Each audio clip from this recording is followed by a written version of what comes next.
नमस्कार दोस्तों, स्वागत है आपका मेरे चैनल वैल्यू स्टोरीज हिंदी में। उम्मीद करता हूँ आप सब बहुत अच्छे होंगे। तो आज एक नई कहानी जिसका शीर्षक है पापा की परी लेके आपके सामने हाजिर हूँ। यह कहानी मुस्कान नाम की एक ऐसी लड़की की है जो काफ़ी अमीर थी। उसके पिता एक बिजनेसमैन थे जो उसके साथ ज़्यादा समय नहीं बिता पाते थे और वह अक्सर देश से बाहर रहते थे। और उसकी माँ के साथ भी कुछ ऐसा ही मामला था।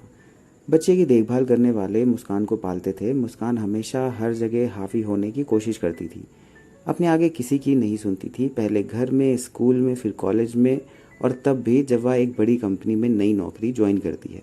उसकी नौकरी नई थी, वह ऑफिस के सभी लोगों को पूरी तरह से नहीं जानती थी।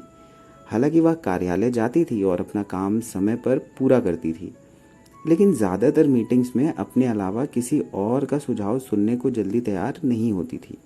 उसका जूनियर रमन नाम का एक सहकर्मी था जो मेहनती था, लेकिन कभी कभी छुट्टी लेने के लिए उससे झूठ बोलता था क्योंकि मुस्कान उसकी बॉस थी। एक दिन मुस्कान को पता चलता है कि रमन उससे झूठ बोलता था। उसने रमन को रंगे हाथों पकड़ने का फैसला किया क्योंकि मुस्कान को यह पसंद नहीं था, और इसके आधार पर वह रमन को कंपनी से निकलवा देना चाहती थी। एक दिन जब रमन ने छुट्टी मांगी तो मुस्कान ने हाँ कह दिया और वह उसका पीछा करने लगी और देखा कि वह एक काफ़ी कम उम्र की लड़की के साथ एक रेस्टोरेंट में प्रवेश कर रहा है। उस लड़की की उम्र लगभग 12 से 14 वर्ष होगी। तो दोस्तों, कहानी में आगे बढ़ने से पहले आपसे एक छोटी सी विनती है कि आपका एक सब्सक्राइब हमको नई कहानियों के लिए मोटिवेट करता है। तो कृपया चैनल को सब्सक्राइब कर लें और नोटिफिकेशन आइकन ज़रूर ऑन कर लें ताकि हमारी हर कहानी आप तक सबसे पहले पहुँचे। आगे दोस्तों, मुस्कान चौंक जाती है और सबूत के तौर पर कुछ तस्वीरें भी क्लिक कर लेती है। वह तुरंत यह देखने के लिए रमन को फ़ोन करती है कि वह क्या कहता है। उसने रमन को फ़ोन किया और रमन से पूछा कि तुम कहाँ हो। रमन ने कहा, मैं घर पर ही हूँ क्योंकि मेरी तबीयत ठीक नहीं है। मैंने आपको बताया तो था। यह सुनने के बाद मुस्कान ने फ़ोन काट दिया और उसे टेक्स्ट मैसेज किया, कल मुझसे मॉर्निंग में ऑफिस में मिलो। रमन थोड़ा हैरान हुआ, लेकिन उसने नज़रअंदाज कर दिया और लड़की के साथ लंच करने लगता है। अगले दिन जब रमन ऑफिस पहुंचा तो मुस्कान ने गुस्से में रमन को अपने केबिन में बुलाया और कहा, मैंने बॉस से बात कर ली है, वो जल्दी तुम्हारा टर्मिनेशन लेटर, जो कि नौकरी से निकलने का एक निर्देश होता है, दे देंगे। हालांकि मुस्कान ने बॉस से बात नहीं की थी। उसने सिर्फ रमन को डराया ताकि वह उससे सॉरी बोलेगा और वह आगे से उसे कभी झूठ नहीं बोलेगा। रमन चौंक गया और पूछा, लेकिन क्यों? मुस्कान ने चिल्लाते और अकड़ते हुए कहा, तुम मुझसे झूठ बोलकर छुट्टी लेते रहते हो, मुझे सब पता है। और उस कम उम्र की लड़की को लेकर रेस्टोरेंट जाते हो, ये तुम क्या कर रहे हो? मुझे तुमसे ये उम्मीद नहीं थी। उसी समय रमन जोर से चिल्लाया और बोला, बस करो मुस्कान, मैं तुम्हारी इज्जत करता था, लेकिन तुम्हारी इस मानसिकता को जानने के बाद मुझे तुम पर बहुत गुस्सा आ रहा है। बिना सच्चाई जाने तुम मुझ पर आरोप लगा रही हो और उस पर और ज़्यादा गुस्सा करता है। मुस्कान ने रमन का यह चेहरा पहले कभी नहीं देखा था और उसे एहसास हुआ कि कुछ ऐसा नहीं है जैसा वह सोच रही है। मुस्कान पहली बार किसी के सामने चुप रही। 5 मिनट चुप रहने के बाद मुस्कान ने रमन से पूछा, तो तुम मुझसे झूठ बोलकर छुट्टी क्यों ले रहे थे? अगर बस उस लड़की के साथ खाना खाने के लिए बाहर जाते थे तो ये काम तुम ऑफिस के बाद भी कर सकते थे। रमन थोड़ा शांत हुआ और उसने मुस्कान को कहा कि मैं एक सिंगल फादर हूँ और वह लड़की मेरी बेटी है। ऑफिस के काम के कारण मैं उसके साथ समय नहीं बिता पाता क्योंकि आप मुझे वीकेंड पर काम देते हैं। रमन ने बताया कि उसका नाम निकिता है और वह 11वीं क्लास में पढ़ती है। क्योंकि मैं ऑफिस में रहकर उसके लिए खाना नहीं बना सकता था और ऑफिस से घर जाने पर वह सो चुकी होती है। कभी कभी स्कूल के बाद मैं उसे लंच पर ले जाया करता हूँ। घर पर मैं ही उसकी देखभाल करता हूँ। मुस्कान को एहसास हुआ कि उसने अनजाने में बहुत बड़ी गलती की है।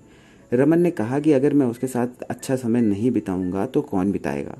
उसकी माँ अब हमारे साथ नहीं है और माँ से बेहतर शिक्षक कोई नहीं है, इसलिए मैं वही भूमिका निभाने का प्रयास कर रहा हूँ। मुस्कान अचानक बदल गई और रमन से कहा कि आज से मैं तुम्हें वीकेंड में काम नहीं दूंगी। तुम 1 महीने में 4 दिन अतिरिक्त छुट्टी ले सकते हो। मैं इसके लिए अपनी जेब से भुगतान करूंगी। साथ ही रमन को कंफर्टेबल करने के लिए उसके साथ एक कॉफ़ी पीती है और उसकी बेटी के बारे में और पूछती है। बाद में काम पर फोकस करने को कहा और अपनी हरकत को भूलने और माफ़ करने की गुजारिश की। वह अपने मन की गहराई में कहीं सोच रही थी कि उसके पिता रमन जैसे क्यों नहीं थे। उसने फौरन अपने पापा को फ़ोन किया और बोली, पापा, आप लोगों ने बचपन में मेरे साथ समय क्यों नहीं बिताया? उसके पिता चौंक जाते हैं और कहते हैं, 20 साल बाद तुम्हें क्या हो गया? तुम मुझसे यह क्यों कह रही हो? मुस्कान ने सारा माजरा अपने पापा को बताया। अब उसके पिता उसकी भावना को समझते हैं और बहुत अच्छा जवाब देते हैं।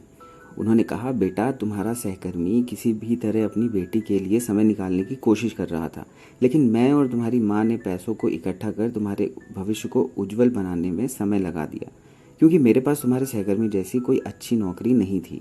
यदि तुमने पिता का समय गंवाया है तो मैंने भी अपनी बेटी का समय खो दिया, जो मेरे लिए आसान नहीं था, और आज जब समय है तो तुम बड़ी हो चुकी हो। मैं तुम्हें अपने सारे आंसू तो नहीं दिखा सकता, लेकिन दुख मुझे भी है। हर बेटी अपने पिता की परी होती है और हर पिता के पास अपना प्यार दिखाने के अलग अलग तरीके होते हैं। तुम्हारे सहकर्मी के पास अलग तरीके थे, मेरे पास अलग। लेकिन मुझे खुशी है कि अब तुम अपने पैरों पर खड़ी हो चुकी हो, जो मेरा सपना था। और हाँ, तुम मेरी परी थी, हो और हमेशा रहोगी। पिताजी ने कहा, अगले महीने हम सब एक लंबी छुट्टी पर चलेंगे और फ़ोन को रखते हैं। मुस्कान की आंखों में कुछ आंसू थे और उसका नज़रिया बदल जाता है। इस बातचीत के बाद मुस्कान में काफ़ी बदलाव आया और वह एक ज़िद्दी और घमंडी लड़की से ज़्यादा शांत और विनम्र हो गई और सच में पापा की परी बन गई। तो दोस्तों, अगर आप भी इनमें से किसी की जगह हैं या फिर आगे चलकर आने वाले हैं, आप अपने बच्चों के लिए समय ज़रूर निकालें। दोस्तों, जीवन में बीता हुआ वक्त नहीं लौट पाता, तो चलिए फिर आज से अपनी भाग दौड़ भरी ज़िंदगी से उनके लिए वक्त निकालिए जो उनके सही पात्र हैं। वो चाहे बेटा हो या बेटी, अपने माता पिता के लिए वो एक राजकुमार और परी ही होते हैं। तो उम्मीद करता हूँ दोस्तों, ये कहानी आपको अच्छी लगी होगी और आपने इससे कुछ ना कुछ ज़रूर सीखा होगा। तो चैनल को सब्सक्राइब ज़रूर करें और नोटिफिकेशन आइकन ज़रूर ऑन कर लें, ताकि मेरी हर आने वाली कहानी आप तक सबसे पहले पहुँचे। मैं और ऐसी कहानियाँ लाता रहूँगा। तब तक के लिए धन्यवाद। अपना ख्याल रखिएगा।